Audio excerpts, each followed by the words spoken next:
Chapter XXVI. Going toward the coast, troops of monkeys, a new watercourse, why the tide was not felt, a forest on the shore, reptile promontory, Spilett makes Herbert envious, the bamboo fusillade. It was 6 o'clock when the colonists, after an early breakfast, started with the intention of reaching the coast by the shortest route. Smith had estimated that it would take them 2 hours, but it must depend largely on the nature of the obstacles in the way. This part of the far west was covered with trees, like an immense thicket composed of many different species.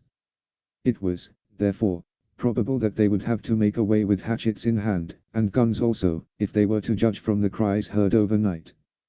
The exact position of the camp had been determined by the situation of Mount Franklin, and since the volcano rose less than 3 miles to the north, it was only necessary to go directly toward the southwest to reach the west coast.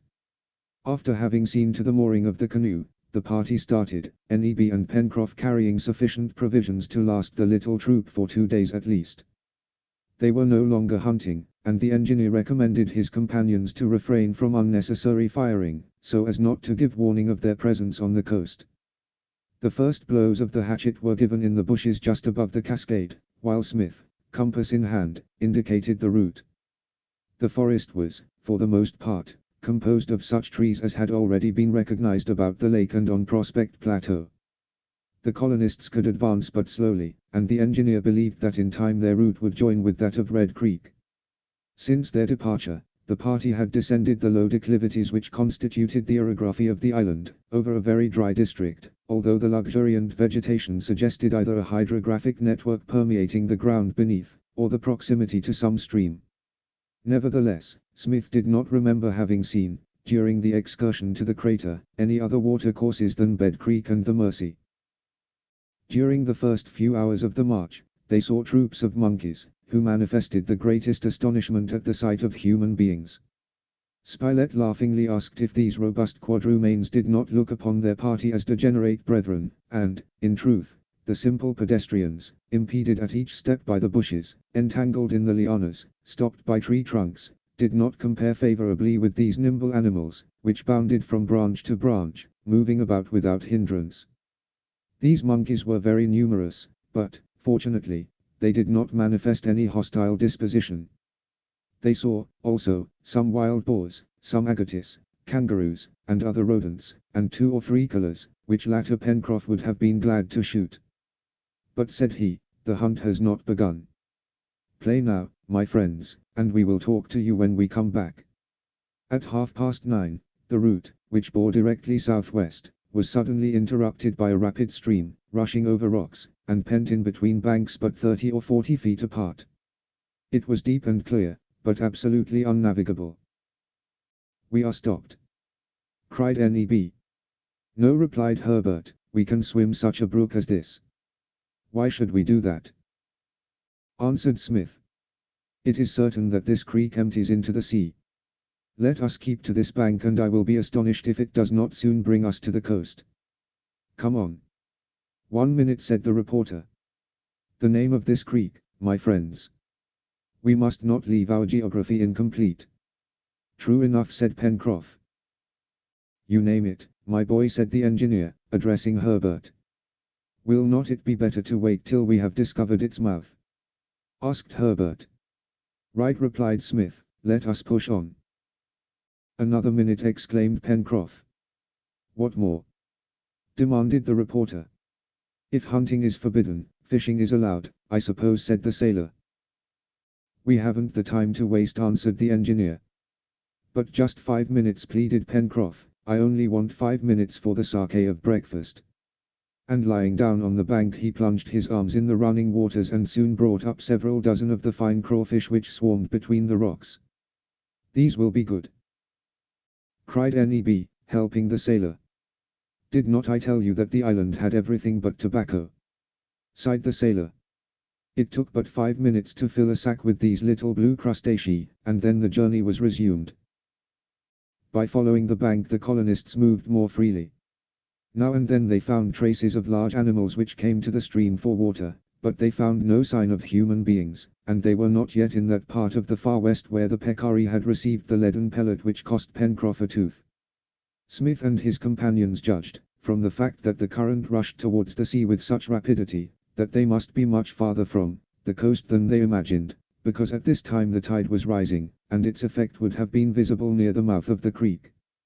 The engineer was greatly astonished, and often consulted his compass to be sure that the stream was not returning towards the depths of the forest. Meantime, its waters, gradually widening, became less tumultuous. The growth of trees on the right bank was much denser than on the left, and it was impossible to see through this thicket.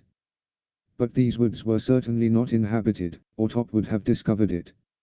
At 10:30, to the extreme surprise of Smith, Herbert, who was walking some paces ahead, suddenly stopped, exclaiming, "The sea!" And a few minutes later the colonists, standing upon the border of the forest, saw the western coast of the island spread before them. But what a contrast was this coast to the one on which chance had thrown them! No granite wall, no reef in the offing, not even a beach. The forest formed the shore, and its fir-thermosed trees, washed by the waves, leaned over the waters. It was in no sense such a beach as is usually met with, composed of vast reaches of sand or heaps of rocks, but a fine border of beautiful trees. The bank was raised above the highest tides, and upon this rich soil, supported by a granite base, the splendid monarchs of the forest seemed to be as firmly set as were those which stood in the interior of the island. The colonists stood in a hollow by a tiny rivulet, which served as a neck to the other stream, but, curiously enough, these waters, instead of emptying into the sea by a gently sloping opening, fell from a height of more than 40 feet. Which fact explained why the rising tide did not affect the current. And, on this account, they were unanimous in giving this watercourse the name of Fall River. Beyond, towards the north, the forest shore extended for 2 miles, then the trees became thinner, and, still further on, a line of picturesque heights extended from north to south. On the other hand, all that part of the coast comprised between Fall River and the promontory of Reptile End was bordered by masses of magnificent trees, some upright and others leaning over the sea, whose waves lapped their roots. It was evidently, therefore, on this part of the coast that the exploration must be continued, as this shore offered to the castaways, whoever they might be, a refuge, which the other, desert and savage, had refused. The weather was beautiful, and from the cliff where the breakfast had been prepared, the view extended far and wide. The horizon was perfectly distinct, without a sail in sight, and upon the coast, as far as could be seen, there was neither boat nor wreck, but the engineer was not willing to be satisfied in this respect, until they had explored the whole distance as far as Serpentine Peninsula. After a hurried breakfast he gave the signal to start. Instead of traversing a beach, the colonists followed along the coast, under the trees. The distance to Reptile End was about 12 miles, and, had the way been clear, they could have accomplished it in 4 hours, but the party were constantly obliged to turn out from the way, or to cut branches, or to break through thickets, and these hindrances multiplied as they proceeded. But they saw no signs of a recent shipwreck on the shore, although, as Spilett observed, as the tide was up, they could not say with certainty that there had not been one. This reasoning was just, and, moreover, the incident of the bullet proved, indubitably, that within 3 months a gun had been fired on the island. At 5 o'clock the extremity of the peninsula was still 2 miles distant, and it was evident that the colonists would have to camp for the night on the promontory of Reptile End. Happily, game was as plenty here as on the other coast, and birds of different kinds abounded. 2 hours later, the party, tired out, reached the promontory. Here the forest border ended, and the shore assumed the usual aspect of a coast. It was possible that an abandoned vessel might be here, but, as the night was falling, it was necessary to postpone the exploration until the morrow. Pencroff and Herbert hastened to find a suitable place for a camp. The outskirts of the forest died away here, and near them the lad found a bamboo thicket. "Good," said he, "this is a valuable discovery." "Valuable?" asked Pencroff. "Yes, indeed, I need not tell you, Pencroff, all its uses, such as for making baskets, paper, and water pipes, that the larger ones make excellent building material and strong jars. But perhaps you do not know that in India they eat bamboo as we do asparagus." "Asparagus 30 feet high!" cried Pencroff. "And is it good?" "Excellent," answered the lad. "But they eat only the young sprouts. Delicious! Cried Pencroff. And I am sure that the pith of young plants preserved in vinegar makes an excellent condiment. Better and better. And, lastly, they exude a sweet liquor which makes a pleasant drink. Is that all? Demanded the sailor. That's all. Isn't it good to smoke? No, my poor Pencroff, you cannot smoke it. They did not have to search far for a good place for the camp. The rocks, much worn by the action of the sea, had many hollows that would afford shelter from the wind. But just as they were about to enter one of these cavities they were arrested by formidable growlings. Get back! Cried Pencroff, we have only small shot in our guns, and these beasts would mind it no more than salt. And the sailor, seizing Herbert, dragged him behind some rocks, just as a huge jaguar appeared at the mouth of the cavern. Its skin was yellow, striped with black, and softened off with white under its belly.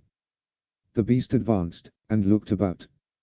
Its hair was bristling, and its eyes sparkling as if it was not scenting man for the first time. Just then Spilett appeared, coming round the high rocks, and Herbert, thinking he had not seen the jaguar, was about rushing towards him, when the reporter, motioning with his hand, continued his approach. It was not his first tiger. Advancing within 10 paces of the animal, he rested motionless, his gun at his shoulder, not a muscle quivering. The jaguar, crouching back, made a bound towards the hunter, but as it sprung a bullet struck it between the eyes, dropping it dead.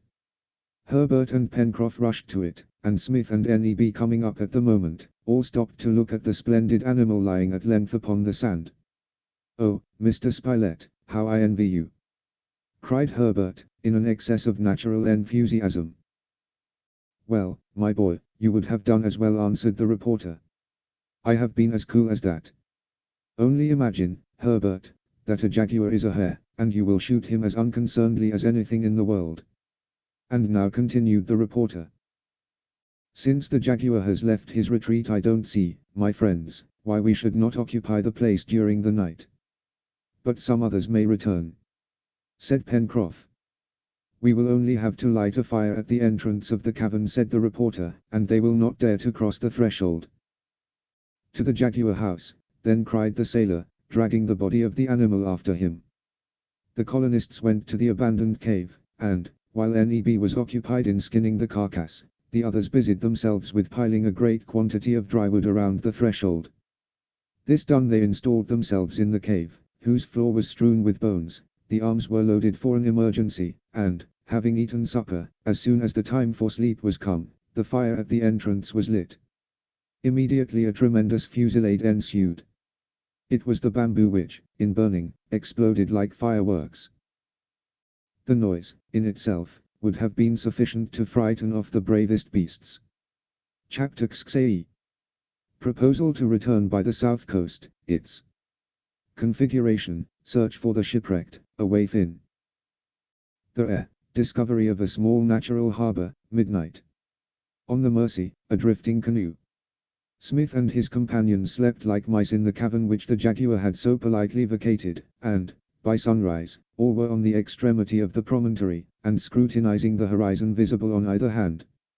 No ship or wreck was to be seen, and not even with the spyglass could any suspicious object be discerned. It was the same along the shore, at least on all that portion, 3 miles in length, which formed the south side of the promontory, as, beyond that, a slope of the land concealed the rest of the coast, and even from the extremity of Serpentine Peninsula, Claw Cape was hidden by high rocks. The southern bank of the island remained to be explored. Had they not better attempt this at once, and give up this day to it? This procedure had not entered into their first calculations, as, when the canoe was left at the sources of the Mercy, the colonists thought that, having explored the west coast, they would return by the river, Smith having then believed that this coast sheltered either a wreck or a passing ship. But as soon as this shore disclosed no landing place, it became necessary to search the south side of the island for those whom they had failed to discover on the west. It was Spilett who proposed continuing the exploration so as to settle definitely the question of the supposed shipwreck, and he inquired how far it would be to Claw Cape. "About 30 miles," answered the engineer, "if we allow for the irregularity of the shore." 30 miles! exclaimed Spilett, "that would be a long walk." Nevertheless, I think we should return to Granite House by the south coast. But observed Herbert, from Claw Cape to Granite House is at least 10 miles further. Call it 40 miles altogether, answered the reporter, and do not let us hesitate to do it. At least we will have seen this unknown shore, and will not have it to explore over again. That is so, said Pencroff. But how about the canoe? The canoe can stay where it is for a day or two, replied Spilett. We can hardly say that the island is infested with thieves. Nevertheless, when I remember that affair of the turtle, I am not so confident. The turtle! The turtle! Cried the reporter. Don't you know that the sea turned it over? Who can say? Murmured the engineer. But, began Neb, who, it was evident, wished to say something. What is it, Neb? Questioned the engineer. If we do return by the shore to Claw Cape, after having gone round it, we will be stopped. By the Mercy! Cried Herbert. And we have no bridge or boat. Oh! Answered Pencroff, we can cross it readily enough with some logs. Nevertheless, said Spilett, it would be well to build a bridge sometime if we wish to have ready access to the far west. A bridge! Cried Pencroff. Well, isn't Mr. Smith state engineer? If we shall need a bridge we will have one. As to carrying you over the Mercy tonight without getting wet, I will look out for that.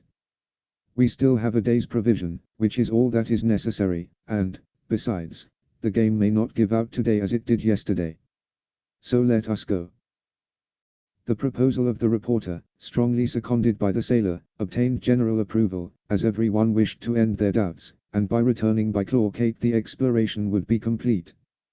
But no time was to be lost, for the tramp was long, and they counted on reaching Granite House that night. So by 6 o'clock the little party was on its way, the guns loaded with ball in case of an encounter, and Top, who went ahead, ordered to search the edge of the forest. The first 5 miles of the distance was rapidly traversed, and not the slightest sign of any human being was seen. When the colonists arrived at the point where the curvature of the promontory ended, and Washington Bay began, they were able to take in at one view the whole extent of the southern coast. 25 miles distant the shore was terminated by Claw Cape, which was faintly visible through the morning mists, and reproduced as a mirage in midair.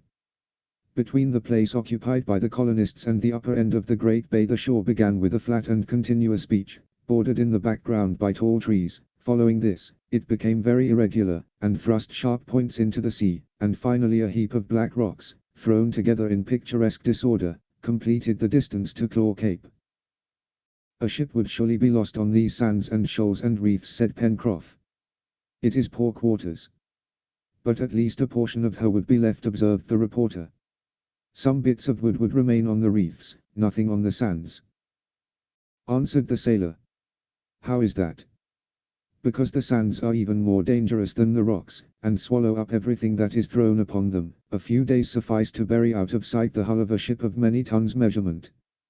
Then, Pencroff questioned the engineer, if a vessel had been lost on these banks, it would not be surprising if there was no trace left.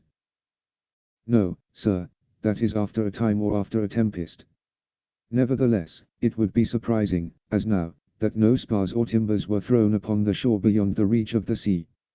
Let us continue our search, replied Smith. By 1 o'clock the party had accomplished 20 miles, having reached the upper end of Washington Bay, and they stopped to lunch. Here began an irregular shore, oddly cut into by a long line of rocks, succeeding the sand banks, and just beginning to show themselves by long streaks of foam, above the undulations of the receding waves. From this point to Claw Cape the beach was narrow and confined between the reef of rocks and the forest, and the march would therefore be more difficult. The granite wall sunk more and more, and above it the tops of the trees, undisturbed by a breath of air, appeared in the background. After half an hour's rest the colonists took up the march again, on the lookout for any sign of a wreck, but without success. They found out, however, that edible mussels were plenty on this beach, although they would not gather them until means of transport between the two banks of the river should have been perfected. Towards 3 o'clock, Smith and his companions reached a narrow inlet, unfed by any watercourse. It formed a veritable little natural harbor, invisible from without, and approached by a narrow passage guarded by the reefs. At the upper end of this creek some violent convulsion had shattered the rock, and a narrow, sloping passage gave access to the upper plateau, which proved to be 10 miles from Claw Cape, and therefore 4 miles in a direct line from Prospect Plateau. Spilett proposed to his companions to halt here, and, as the march had sharpened their appetites, although it was not dinner time, no one objected to a bit of venison, and with this lunch they would be able to await supper at Granite House. Soon the colonists, seated under a group of splendid pines, were eating heartily of the provisions which Neb had brought out from his haversack. The place was some 50 or 60 feet above the sea, and the view, extending beyond the furthest rock of the cape, was lost in Union Bay. But the islet and Prospect Plateau were invisible, as the high ground and the curtain of high trees shut out the horizon to the north. Neither over the extent of sea nor on that part of the coast which it was still necessary to explore could they discover even with the spyglass any suspicious object. "Well," said Spilett, "we can console ourselves by thinking that no one is disputing the island with us." "But how about the pellet?" said Herbert. "It was not a dream." "Indeed it was not," cried Pencroff, thinking of his missing tooth. "Well, what are we to conclude?" asked the reporter. "This," said Smith, "that within 3 months a ship, voluntarily or otherwise, has touched." "What? You will admit, Cyrus, that it has been swallowed up without leaving any trace?" cried the reporter. "No, my dear Spilett, but you must remember that while it is certain that a human being has been here, it seems just as certain that he is not here now." "Then, if I understand you, sir," said Herbert, "the ship has gone again." "Evidently. And we have lost, beyond return, a chance to get home," said Neb. "I believe without return." "Well then, since the chance is lost, let us push on," said Pencroff, already homesick for Granite House. But, just as they were rising, Top's barking was heard, and the dog burst from the forest, holding in his mouth a soiled rag. Neb took it from him. It was a bit of strong cloth. Top, still barking, seemed by his motions to invite his master to follow into the wood. "Here is something which will explain my bullet," cried Pencroff. "A shipwrecked person," answered Herbert. "Wounded, perhaps," exclaimed Neb. "Or dead," responded the reporter. And all holding their arms in readiness, hurried after the dog through the outskirts of the forests. They advanced some distance into the wood, but, to their disappointment, they saw no tracks. The underbrush and lianas were uninjured and had to be cut away with the hatchet, as in the depths of the forest. It was hard to imagine that any human creature had passed there, and yet Top's action showed no uncertainty, but was more like that of a human being having a fixed purpose. In a few minutes the dog stopped. The colonists, who had arrived at a sort of glade surrounded by high trees, looked all about them, but neither in the underbrush or between the tree trunks could they discover a thing. "What is it, Top?" said Smith. Top, barking louder, ran to the foot of a gigantic pine. Suddenly Pencroff exclaimed, "This is capital!" "What's that?" asked Spilett. "We've been hunting for some waif on the sea or land. Well, and here it is in the air." And the sailor pointed out a mass of faded cloth caught on the summit of the pine, a piece of which Top had found on the ground. "But that is no waif!" exclaimed Spilett. "Indeed it is," answered Pencroff. "How is it?" "It is all that is left of our balloon, of our ship which is stranded on the top of this tree." Pencroff was not mistaken, and he added, with a shout, "And there is good stuff in it which will keep us in linen for years. It will make us handkerchiefs and shirts.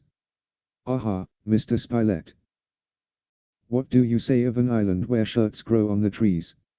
It was, indeed, a fortunate thing for the colonists that the aerostat, after having made its last bound into the air, had fallen again on the island.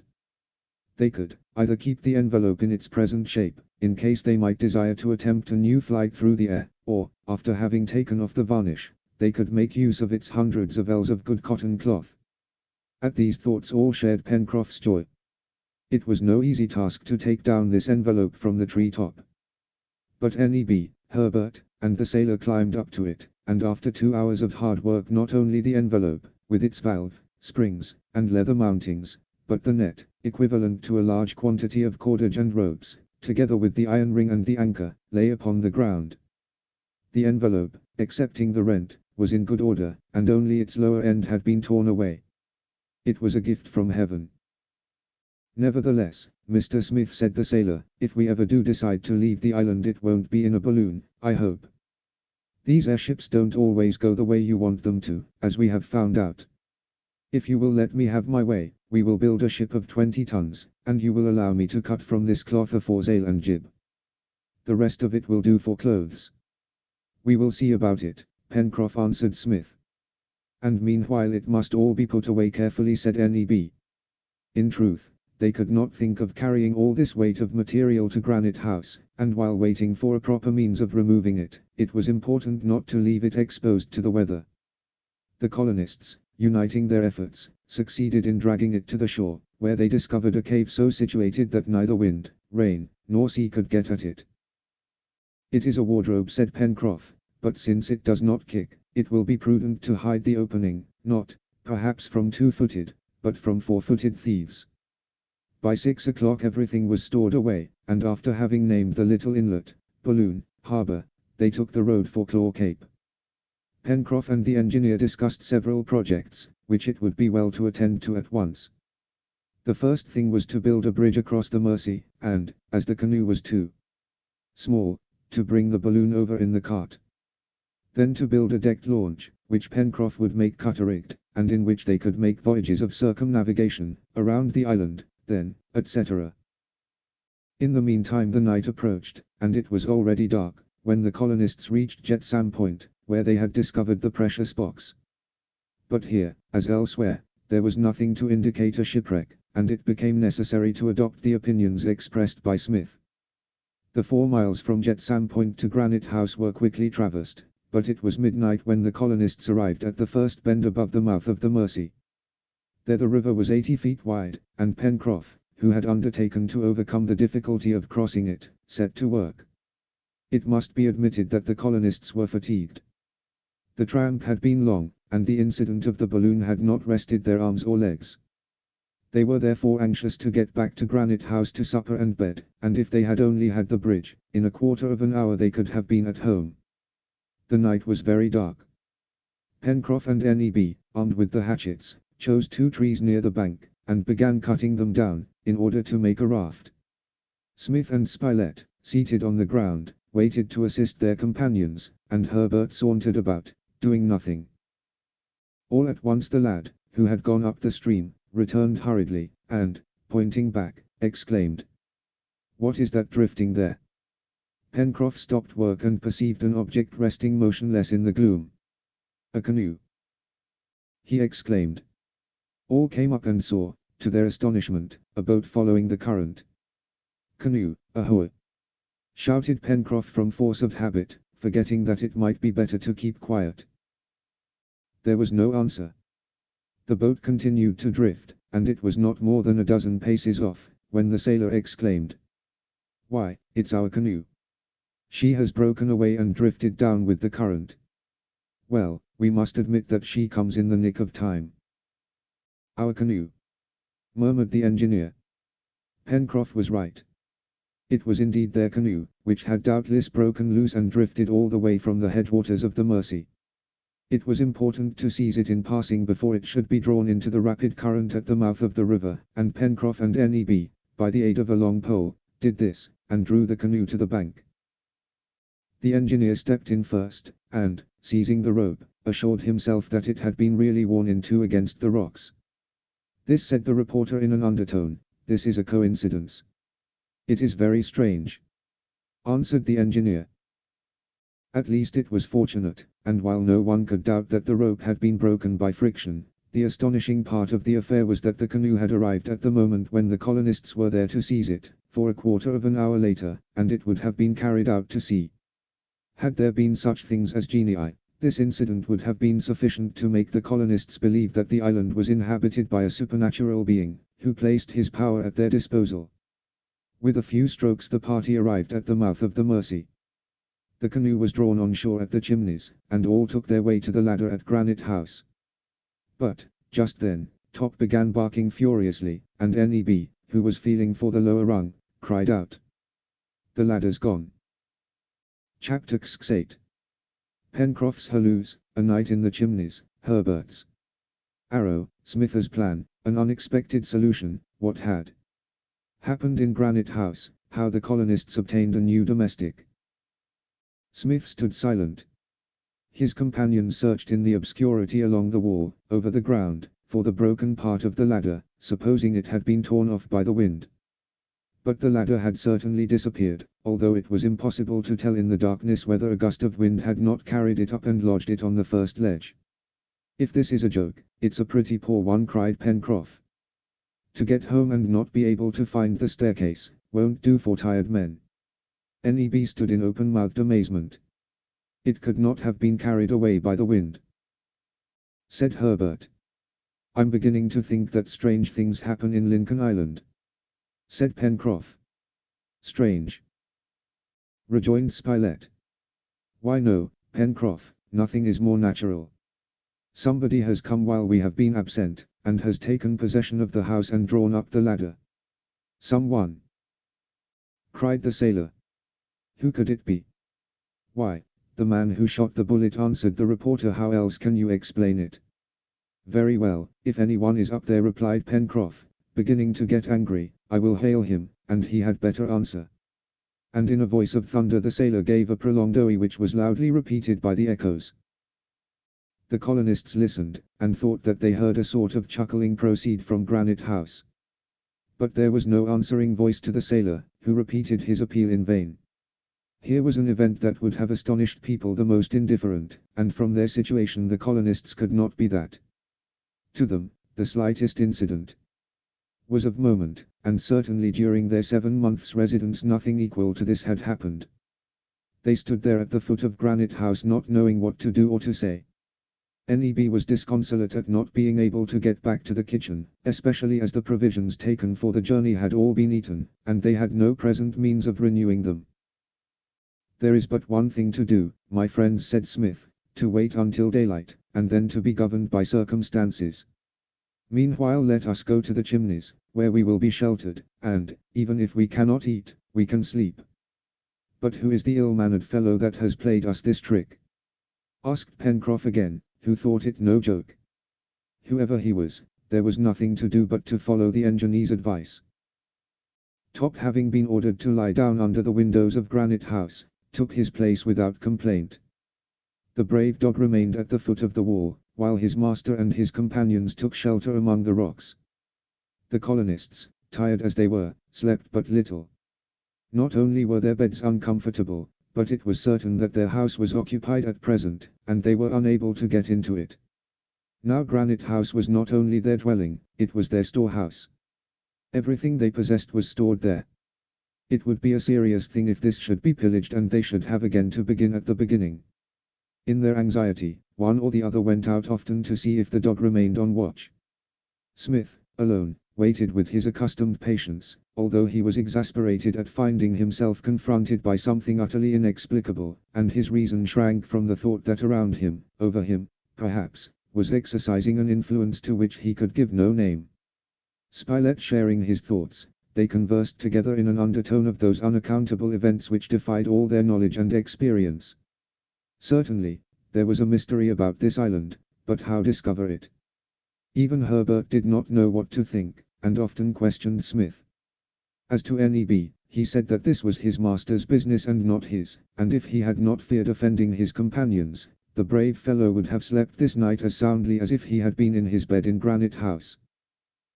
Pencroff, however, was very much put out. It's a joke, he said. It's a joke that is played on us.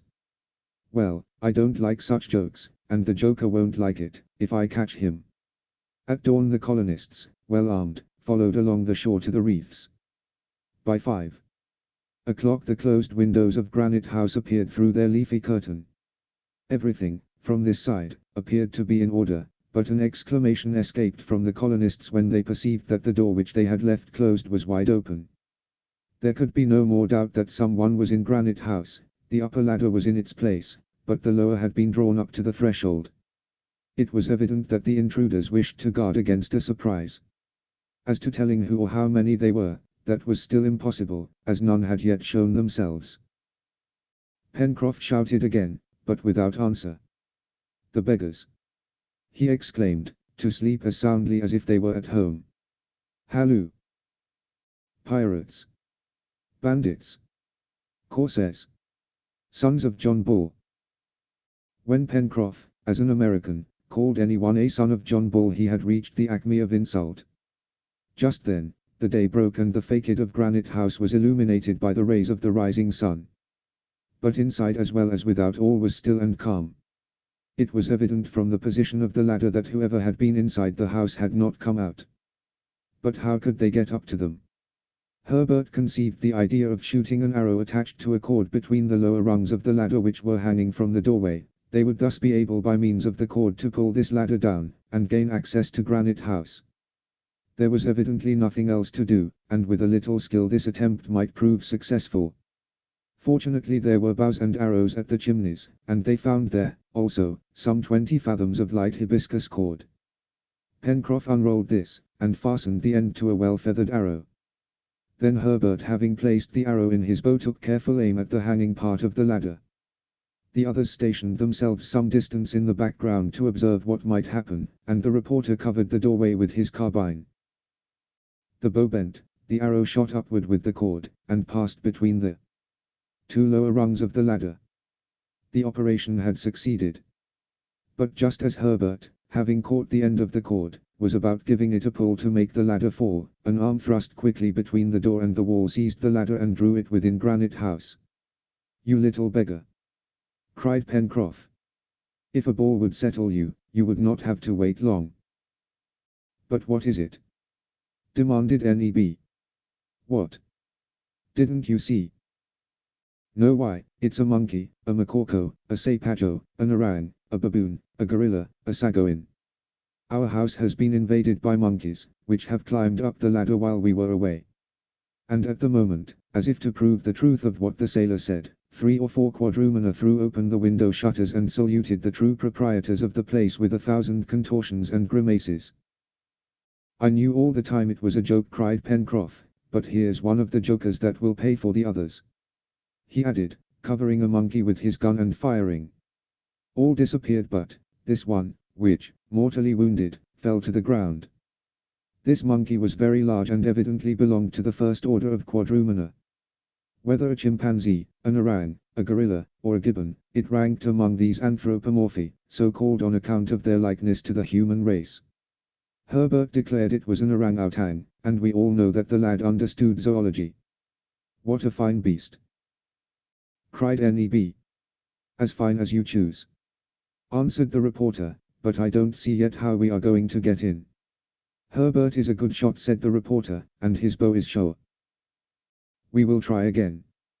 "But these monkeys are mischievous," cried Pencroff, "and if they don't come to the windows, we cannot shoot them, and when I think of the damage they can do in the rooms and in the magazine—" "Have patience," answered Smith.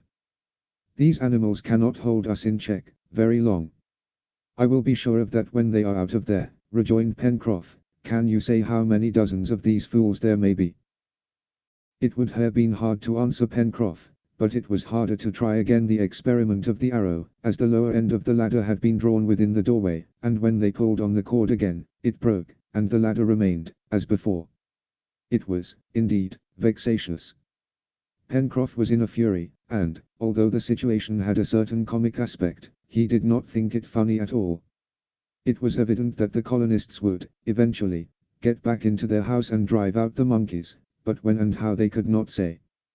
2 hours passed, during which the monkeys avoided showing themselves, but they were there, for all that, and, 2 or 3 times, a muzzle or paw slipped by the door or the windows, and was saluted by a shot. "Let us conceal ourselves," said the engineer, at length. "And then the monkeys will think we have gone off, and will show themselves again. Let Herbert and Spilett remain hidden behind the rocks and fire on any that appear." The directions of the engineer were followed, and while the reporter and the lad, who were the best shots in the party, took their positions, the others went over the plateau to the forest to shoot some game, as it was breakfast time and they had no food. In half an hour the hunters returned with some wild pigeons, which would be pretty good roasted.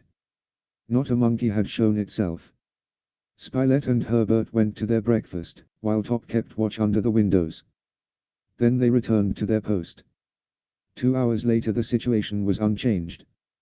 The quadrumana gave no sign of existence, and it seemed as if they must have disappeared, but it was more likely that, frightened by the death of one of their number and the detonations of the guns, they kept themselves hidden in the chambers or the storeroom of Granite House.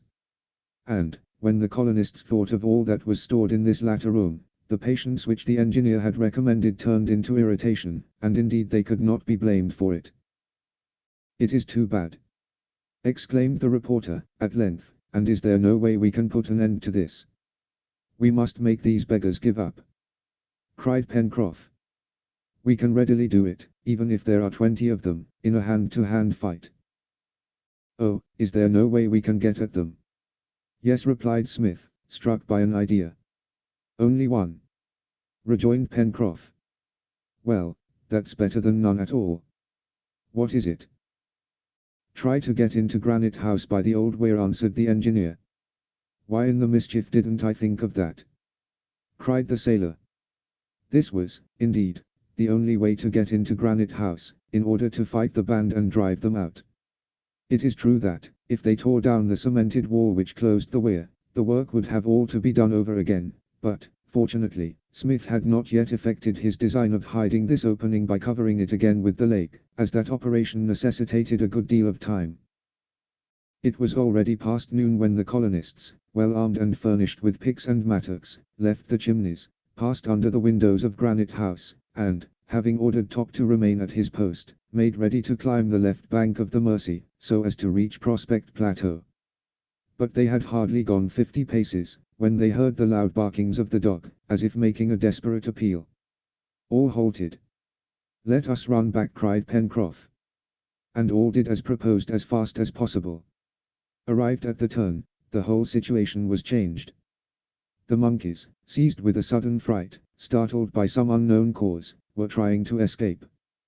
2 or 3 were running and springing from window to window, with the agility of clowns. In their fright they seemed to have forgotten to replace the ladder, by which they could easily have descended. In a moment half a dozen were in such a position that they could be shot, and the colonists, taking aim, fired. Some fell, wounded or killed, within the chambers, uttering sharp cries. Others, falling to the ground without, were crushed by the fall, and a few moments afterwards it seemed as if there was not one living quadrumana in Granite House. "Hurrah!" said Pencroff. "Hurrah, hurrah!" "Don't cheer yet," said Spilett. "Why not?" asked Pencroff. "Ain't they all killed?" "Doubtless, but that does not give us the means of getting in." "Let us go the weir," exclaimed Pencroff. "We will have to," said the engineer. Nevertheless it would have been preferable. And at the instant, as if in answer to the observation of the engineer, they saw the ladder slide over the doorsill and roll over to the ground. "By the 1,000 pipes, but that is lucky!" cried Pencroff, looking at Smith. "Too lucky!" muttered Smith, springing up the ladder.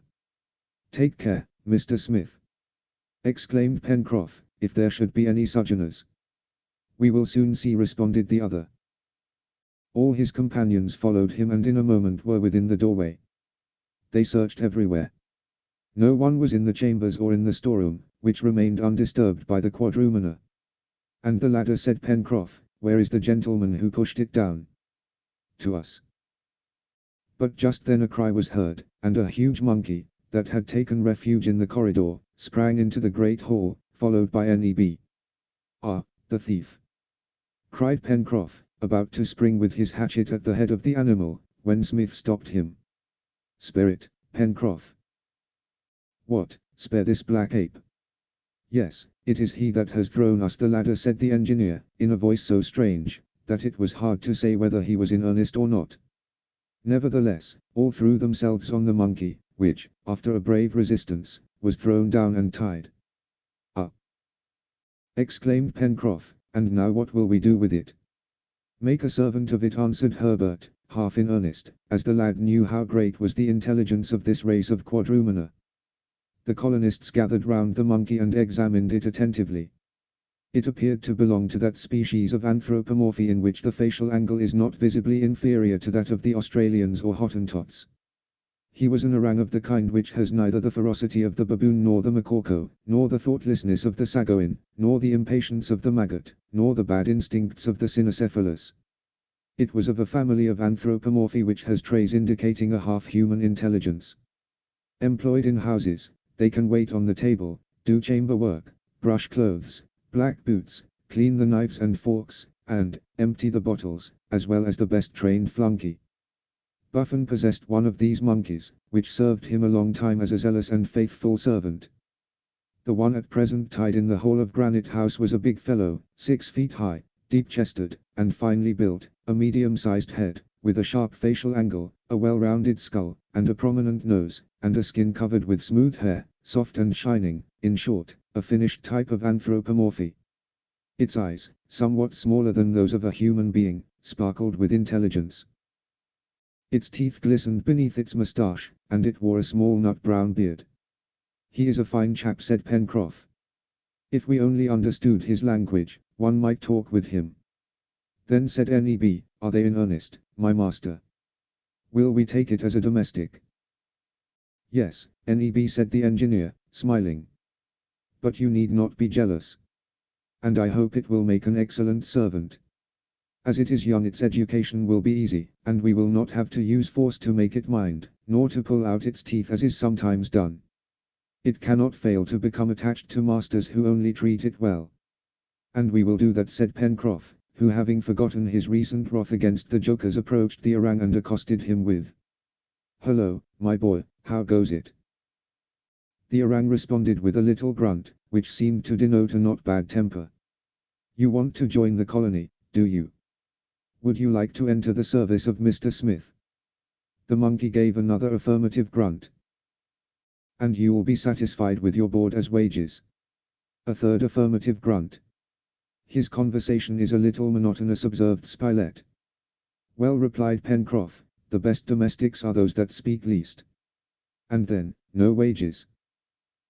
Do you hear, my boy? At first we give you no wages, but we will double them later, if you suit us." Thus the colonists added to their number one who had already done them a service. As to a name, the sailor asked that he should be called, in remembrance of another monkey, Jupiter, or by abbreviation, Jup. And thus, without more ado, Master Jup was installed in Granite House. Chapter 6. Projects to be carried out, a bridge over the Mersey. To make an island of Prospect Plateau, the drawbridge. The corn harvest, the stream, the causeway, the poultry yard, the pigeon house, the 2 wild asses. Harnessed to the wagon, excursion to Balloon Harbor. The colonists had now reconquered their domicile without having been obliged to follow the weir. It was, indeed, fortunate, that at the moment they decided to destroy their masonry, the band of monkeys, struck by a terror not less sudden than inexplicable, had rushed from Granite House. Had these animals a presentiment that a dangerous attack was about to be made on them from another direction? This was the only way to account for their retreat. The rest of the day was occupied in carrying the dead monkeys to the wood and burying them there, and in repairing the disorder made by the intruders. Disorder and not damage, as, though they had upset the furniture in the rooms, they had broken nothing. Neb rekindled the range, and the supply in the pantry furnished a substantial repast that was duly honored. Jup was not forgotten, and he ate with avidity the pistachio nuts and the roots of the sumac, with which he saw himself abundantly provided. Pencroff had unfastened his arms, although he thought it best to keep the monkey's legs bound until they could be sure he had surrendered. Seated at the table, before going to bed, Smith and his companions discussed 3 projects, the execution of which was urgent. The most important and the most pressing was the establishment of a bridge across the Mersey, then the building of a corral, designed for the accommodation of mouflons or other woolly animals which they had agreed to capture. These 2 plans tended to solve the question of clothing, which was then the most serious question. It was Smith's intention to establish this corral at the sources of Red Creek, where there was abundant pasturage. Already the path between there and Prospect Plateau was partially cleared, and with a better constructed cart Carriage would be easy, especially if they should capture some animal that could draw it. But while it would not be inconvenient to have the corral some distance from Granite House, it was different with the poultry yard, to which NEB called attention. It was necessary that the chickens should be at the hand of the cook, and no place seemed more favorable for an establishment of this kind than that portion of the lake shore bordering on the former weir. The aquatic birds also would thrive there, and the pair of tin almonds, taken in the last excursion, would serve as a beginning. The next day, the 3rd of November, work was begun on the bridge, and all hands were required on the important undertaking. Laden with tools, the colonists descended to the shore. Here Pencroff reflected as follows. Supposing while we are away Master Jup takes the notion of hauling up the ladder, which he so gallantly unrolled for us yesterday. We would be dependent on his tail, answered Spilett. The ladder was therefore made fast to 2 stakes driven firmly into the ground. The colonists ascended the river, and soon arrived at its narrow bend, where they halted to examine whether the bridge could not be thrown across at this place.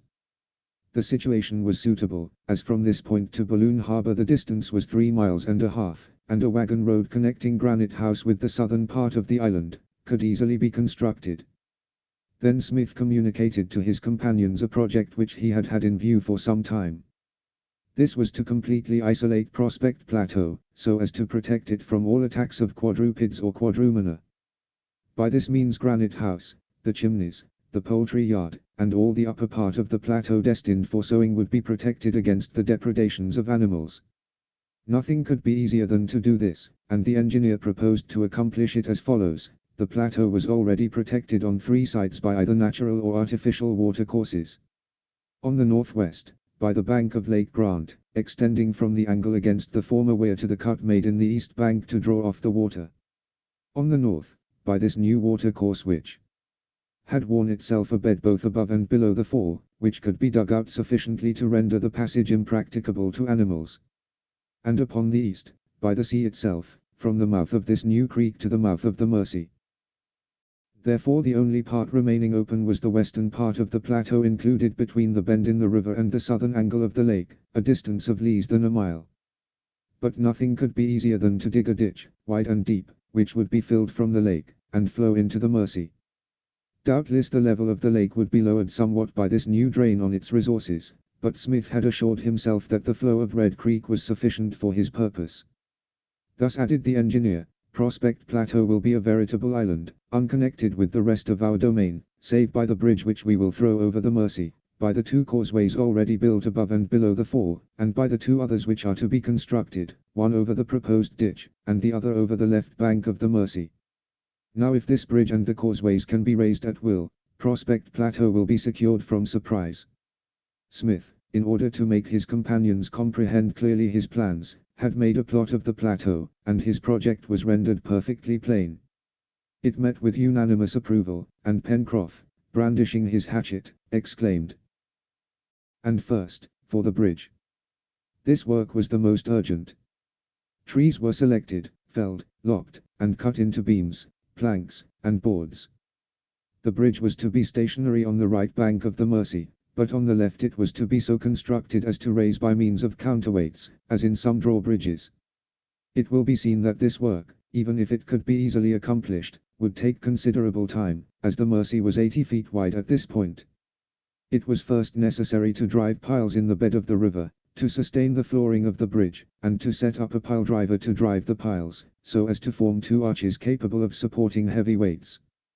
Fortunately they lacked neither the necessary tools for preparing the timber, nor the ironwork to bind it together, nor the ingenuity of a man who was an adept at this sort of work, nor, finally, the zeal of his companions who in these 7 months had necessarily acquired considerable manual skill. And it should be added that Spilett began to do nearly as well as the sailor himself, who would never have expected so much from a newspaper man. It took 3 weeks of steady work to build this bridge. And as the weather was fine they lunched on the ground, and only returned to Granite House for supper. During this period it was observed that Master Jup took kindly to and familiarized himself with his new masters, whom he watched with the greatest curiosity. Nevertheless, Pencroff was careful not to give him complete liberty until the limits of the plateau had been rendered impassable. Top and he were the best possible friends, and got on capitally together, although Jup took everything gravely. The bridge was finished on the 20th of November. The movable part balanced perfectly with the counterpoise, and needed but little effort to raise it. Between the hinge and crossbeam on which the draw rested when closed, the distance was 20 feet, a gap sufficiently wide to prevent animals from getting across. It was next proposed to go for the envelope of the balloon, which the colonists were anxious to place in safety, but in order to bring it, the cart would have to be dragged to Balloon Harbor, necessitating the breaking of a road through the dense underwood of the far west, all of which would take time. Therefore Neb and Pencroff made an excursion to the harbor, and as they reported that the supply of cloth was well protected in the cave, it was decided that the works about the plateau should not be discontinued. This, said Pencroff, will enable us to establish the poultry yard under the most advantageous conditions, since we need have no fear of the visits of foxes or other noxious animals. And also, added Neb, we can clear the plateau, and transplant wild plants. And make ready our second cornfield, continued the sailor with a triumphant air. Indeed, the first cornfield, sowed with a single grain, had prospered admirably, thanks to the care of Pencroff. It had produced the 10 ears foretold by the engineer, and as each ear had 80 grains, the colonists found themselves possessed of 800 grains, in 6 months, which promised them a double harvest each year. These 800 grains, excepting 50 which it was prudent to reserve, were now about to be sowed in a new field with as much care as the first solitary specimen. The field was prepared, and enclosed with high, sharp-pointed palisades, which quadrupeds would have found very difficult to surmount. As to the birds, the noisy whirligigs and astonishing scarecrows, the product of Pencroff's genius, were enough to keep them at a distance. Then the 750 grains were buried in little hills, regularly disposed, and nature was left to do the rest. On the 21st of November, Smith began laying out the ditch which was to enclose the plateau on the west. There were 2 or 3 feet of vegetable earth, and beneath that the granite. It was, therefore, necessary to manufacture some more nitroglycerin, and the nitroglycerin had its accustomed effect. In less than a fortnight a ditch, 12 feet wide and 6 feet deep, was excavated in the plateau. A new outlet was in like manner made in the rocky border of the lake, and the waters rushed into this new channel, forming a small stream, to which they gave the name of Glycerin Creek. As the engineer had foreseen, the level of the lake was lowered but very slightly. Finally, for completing the enclosure, the bed of the stream across the beach was considerably enlarged, and the sand was kept up by a double palisade. By the middle of December all these works were completed, and Prospect Plateau, shaped something like an irregular pentagon, having a perimeter of about 4 miles, was then circled with a liquid belt, making it absolutely safe from all aggression. During this month the heat was very great. Nevertheless, the colonists, not wishing to cease work, proceeded to construct the poultry yard. Jup, who since the enclosing of the plateau had been given his liberty, never quitted his masters nor manifested the least desire to escape. He was a gentle beast, though possessing immense strength and wonderful agility. No one could go up the ladder to Granite House as he could. Already he was given employment, he was instructed to fetch wood and carry off the stones which had been taken from the bed of Glycerin Creek. Although he's not yet a mason, he is already a monkey, said Herbert, making a joking allusion to the nickname masons give their apprentices. And if ever a name was well applied, it was so in this instance. The poultry yard occupied an area of 200 square yards on the southeast bank of the lake. It was then closed with a palisade, and within were separate divisions for the proposed inhabitants, and huts of branches divided into compartments awaiting their occupants. The first was the pair of Tinamans, who were not long in breeding numerous little ones. They had for companions 6 ducks, who were always by the waterside. Some of these belonged to that Chinese variety whose wings open like a fan, and whose plumage rivals in brilliance that of the golden pheasant. Some days later, Herbert caught a pair of magnificent curassows, birds of the Gallinaceae family, with long rounding tails. These soon bred others, and as to the pelicans, the kingfishers, the moorhens, they came of themselves to the poultry yard. And soon, all this little world, after some disputing, cooing, scolding, clucking, ended by agreeing and multiplying at a rate sufficient for the future wants of the colony. Smith, in order to complete his work, established a pigeon house in the corner of the poultry yard, and placed therein a dozen wild pigeons. These birds readily habituated themselves to their new abode, and returned there each evening, showing a greater propensity to domestication than the wood pigeons, their congeners, which do not breed except in a savage state. And now the time was come to make use of the envelope in the manufacture of clothing, for to keep it intact in order to attempt to leave the island by risking themselves in a balloon filled with heated air over a sea, which might be called limitless, was only to be thought of by men deprived of all other resources, and Smith, being eminently practical, did not dream of such a thing. It was necessary to bring the envelope to Granite House, and the colonists busied themselves in making their heavy cart less unwieldy and lighter. But though the vehicle was provided, the motor was still to be found. Did not there exist in the island some ruminant of indigenous species which could replace the horse, ass, ox, or cow? That was the question. Indeed, said Pencroff, a draft animal would be very useful to us, while we are waiting until Mr. Smith is ready to build a steam wagon or a locomotive, though doubtless, some day we will have a railway to Balloon Harbor, with a branch road up Mount Franklin. And the honest sailor, in talking thus, believed what he said. Such is the power of imagination combined with faith. But, in truth, an animal capable of being harnessed would have just suited Pencroff, and as fortune favored him, she did not let him want. One day, the 23rd of December, the colonists, busy at the chimneys, heard Neb crying and Top barking in such emulation, that dreading some terrible accident, they ran to them. What did they see? Two large, beautiful animals, which had imprudently ventured upon the plateau, the causeways not having been closed. They seemed like two horses, or rather two asses, male and female, finely shaped, of a light bay color, striped with black on the head, neck, and body, and with white legs and tail. They advanced tranquilly, without showing any fear, and looked calmly on these men in whom they had not yet recognized their masters. They are onagers, cried Herbert. Quadrupeds of a kind between the zebra and the quagga. Why aren't they asses? Asked Neb. Because they have not long ears, and their forms are more graceful. Asses or horses, added Pencroff, they are what Mr. Smith would call motors, and it will be well to capture them. The sailor, without startling the animals, slid through the grass to the causeway over Glycerine Creek, raised it, and the onagers were prisoners. Should they be taken by violence, and made to submit to a forced domestication? No. It was decided that for some days they would let these animals wander at will over the plateau where the grass was abundant, and a stable was at once constructed near to the poultry yard in which the onagers would find a good bedding, and a refuge for the night. The fine pair were thus left entirely at liberty, and the colonists avoided approaching them. In the meantime the onagers often tried to quit the plateau, which was too confined for them, accustomed to wide ranges and deep forests. The colonists saw them following around the belt of water impossible to cross, whinnying and galloping over the grass, and then resting quietly for hours regarding the deep woods from which they were shut off.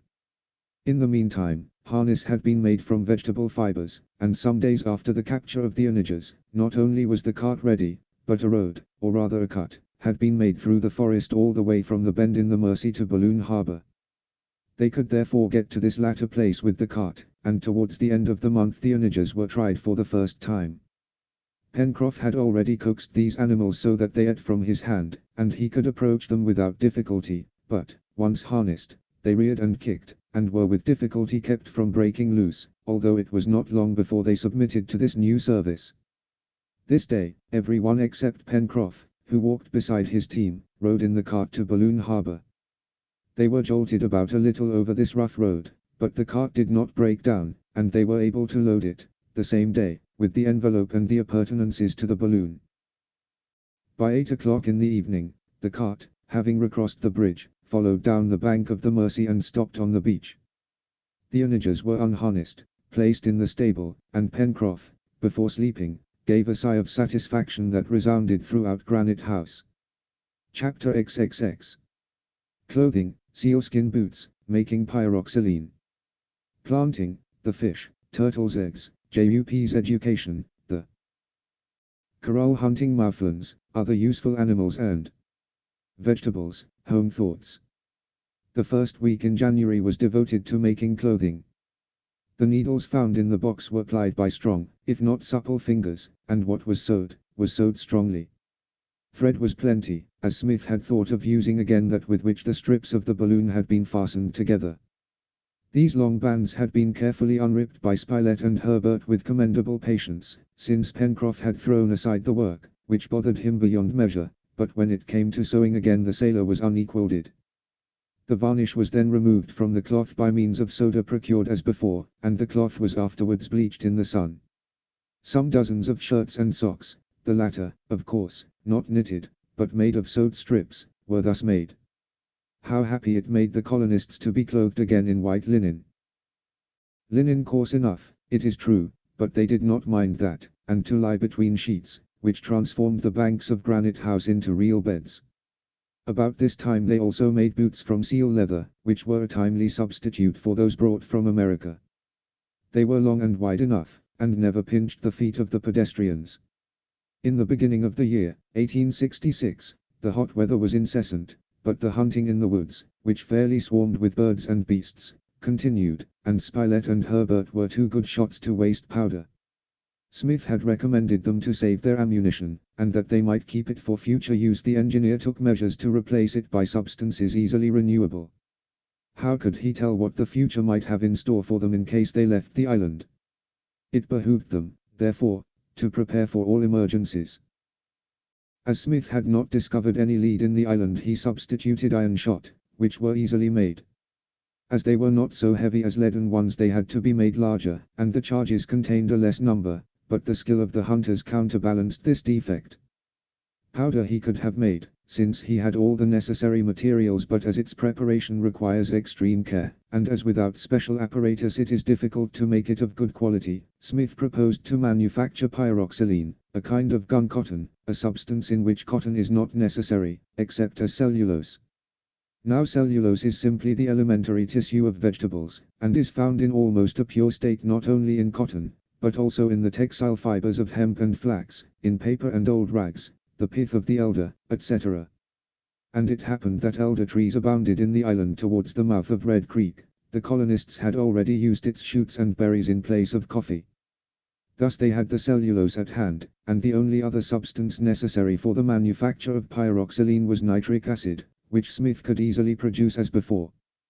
The engineer, therefore, resolved to make and use this combustible, although he was aware that it had certain serious inconveniences, such as inflaming at 170 degrees instead of 240 degrees, and a too instantaneous deflagration for firearms.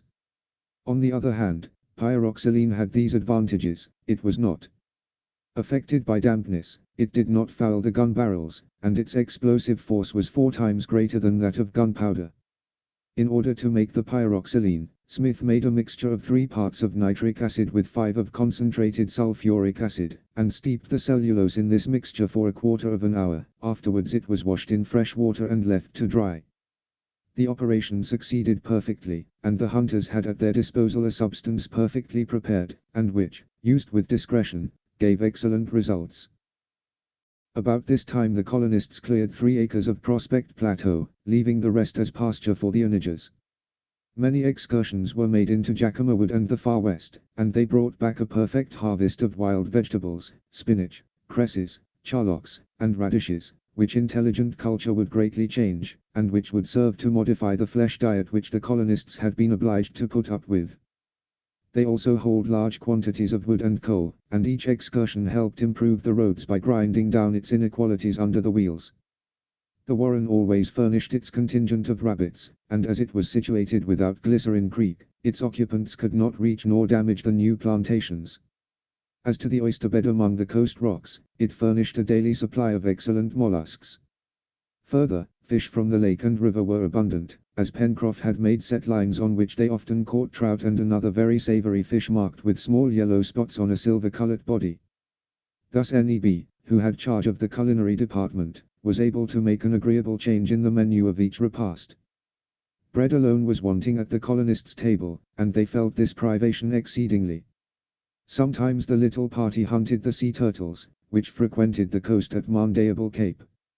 At this season the beach was covered with little mounds enclosing the round eggs, which were left to the sun to hatch, and as each turtle produces 250 eggs annually, their number was very great. "It is a true egg field," said Spilett, "and all we have to do is to gather them." But they did not content themselves with these products. They hunted also the producers, and took back to Granite House a dozen of these reptiles, which were excellent eating. Turtle soup, seasoned with herbs, and a handful of shellfish thrown in, gained high praise for its concoctor, Neb. Another fortunate event, which permitted them to make new provision for winter, must be mentioned. Shoals of salmon ascended the Mersey for many miles, in order to spawn. The river was full of these fish, which measured upwards of 2 feet in length, and it was only necessary to place some barriers in the stream in order to capture a great many. Hundreds were caught in this way, and salted down for winter, when the ice would stop the fishing. Jup, during this time, was elevated to the position of a domestic. He had been clothed in a jacket, and short trousers, and an apron with pockets, which were his joy, as he kept his hands in them and allowed no one to search them. The adroit orang had been wonderfully trained by Neb, and one would have said they understood each other's conversation. Jup had, moreover, a real affection for the Negro, which was reciprocated. When the monkey was not wanted to carry wood or to climb to the top of some tree, he was passing his time in the kitchen, seeking to imitate Neb in all that he was doing. The master also showed great patience and zeal in instructing his pupil, and the pupil showed remarkable intelligence in profiting by these lessons. Great was the satisfaction one day when Master Jup, napkin on arm, came without having been called to wait on the table. Adroit and attentive, he acquitted himself perfectly, changing the plates, bringing the dishes, and pouring the drink, all with a gravity which greatly amused the colonists, and completely overcame Pencroff. "Jup, some more soup." "Jup, a bit more agouti." "Jup, another plate." Jup, brave, honest Jup. Jup, not in the least disconcerted, responded to every call, looked out for everything, and nodded his head intelligently when the sailor, alluding to his former pleasantry, said, "Decidedly, Jup, we must double your wages." The orang had become perfectly accustomed to Granite House, and often accompanied his masters to the forest without manifesting the least desire to run off. It was laughable to see him march along with a stick of Pencroff's on his shoulder, like a gun. If anyone wanted some fruit gathered from a treetop, how quickly he was up there. If the wagon wheels stuck in the mire, with what strength he raised it onto the road again. "What a Hercules!" exclaimed Pencroff. "If he was as mischievous as he is gentle, we could not get along with him." Towards the end of January the colonists undertook great work in the interior of the island. It had been decided that they would establish at the foot of Mount Franklin, near the sources of Red Creek, the corral destined to contain the animals whose presence would have been unpleasant near Granite House, and more particularly the mouflons, which were to furnish wool for winter clothing. Every morning all the colonists, or oftener Smith, Herbert, and Pencroff, went with the onagers to the site, 5 miles distant, over what they called Corral Road. There an extensive area had been chosen opposite the southern slope of the mountain. It was a level plain, having here and there groups of trees, situated at the base of one of the spurs, which closed it in on that side. A small stream, rising close by, crossed it diagonally, and emptied into Red Creek. The grass was lush, and the position of the trees allowed the air to circulate freely. All that was necessary was to build a palisade around to the mountain spur sufficiently high to keep in the animals. The enclosure would be large enough to contain 100 cattle, mouflons or wild goats and their young. The line of the corral was marked out by the engineer, and they all set to work to cut down the trees necessary for the palisade. The road which they had made furnished some 100 trees, which were drawn to the place and set firmly in the ground. At the back part of the palisade they made an entranceway, closed by a double gate made from thick plank, which could be firmly fastened on the outside. The building of this corral took all of 3 weeks, as, besides the work on the palisades, Smith put up large sheds for the animals. These were made of planks, and, indeed, everything had to be made solidly and strong, as mouflons have great strength, and their first resistance was to be feared. The uprights, pointed at the end and charred, had been bolted together, and the strength of the whole had been augmented by placing braces at intervals. The corral finished, the next thing was to inaugurate a grand hunt at the pasturages, near the foot of Mount Franklin, frequented by the animals. The time chosen was the 7th of February, a lovely summer day, and everybody took part in the affair. The two onagers, already pretty well trained, were mounted by Spilett and Herbert and did excellent service. The plan was to drive together the mouflons and goats by gradually narrowing the circle of the chase around them. Smith, Pencroff, Neb, and Jup posted themselves in different parts of the wood, while the two horsemen and Top scoured the country for half a mile around the corral. The mouflons were very numerous in this neighborhood. These handsome animals were as large as deer, with larger horns than those of rams, and a grayish-colored wool, mingled with long hair, like our daily. The hunt, with its going and coming, the racing backwards and forwards, the shouting and hallooing, was fatiguing enough. Out of 100 animals that were driven together many escaped, but little by little some 30 mouflons and a dozen wild goats were driven within the corral, whose open gate seemed to offer a chance of escape. The result was, therefore, satisfactory, and as many of these mouflons were females with young, it was certain that the herd would prosper, and milk and skins be plenty in the future. In the evening the hunters returned to Granite House nearly tired out.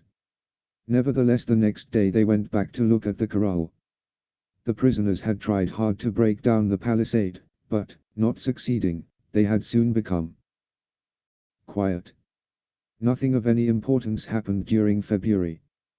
The routine of daily work continued, and while improving the condition of the existing roads, a third, starting from the enclosure, and directed towards the southern coast, was begun. This unknown portion of Lincoln Island was one mass of forest, such as covered Serpentine Peninsula, giving shelter to the beasts from whose presence Spilett proposed to rid their domain. Before the winter returned careful attention was given to the cultivation of the wild plants which had been transplanted to the plateau, and Herbert seldom returned from an excursion without bringing back some useful vegetable. One day it was a kind of succory, from the seed of which an excellent oil can be pressed; another time, it was the common sorrel, whose antiscorbutic properties were not to be neglected, and again, it was some of those valuable tubercles which have always been cultivated in South America, those potatoes, of which more than 200 species are known at present. The kitchen garden, already well enclosed, well watered, and well defended against the birds, was divided into small beds of lettuce, sorrel, radish, charlock, and other crucifers, and as the soil upon the plateau was of wonderful richness, abundant crops might be anticipated. Neither were various drinks wanting, and unless requiring wine, the most fastidious could not have complained.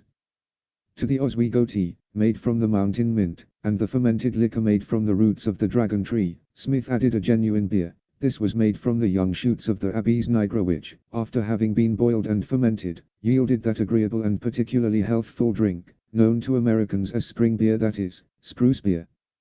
Toward the close of summer the poultry yard received a fine pair of bustards belonging to the species Hubera, remarkable for a sort of short cloak of feathers and a membranous pouch extending on either side of the upper mandible, also some fine cocks, with black skin, comb, and wattles, like those of Mozambique, which strutted about the lake shore.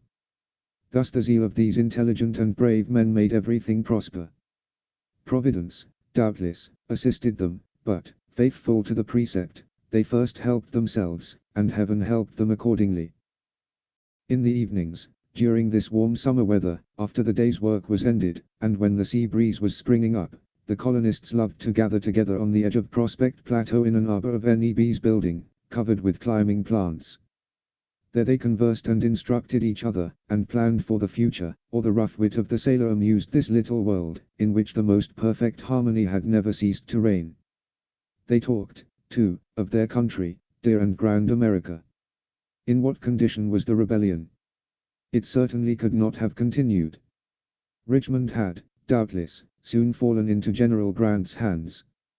The capture of the Confederate capital was necessarily the last act in that unhappy struggle. By this time the North must have triumphed. How a newspaper would have been welcomed by the colonists of Lincoln Island.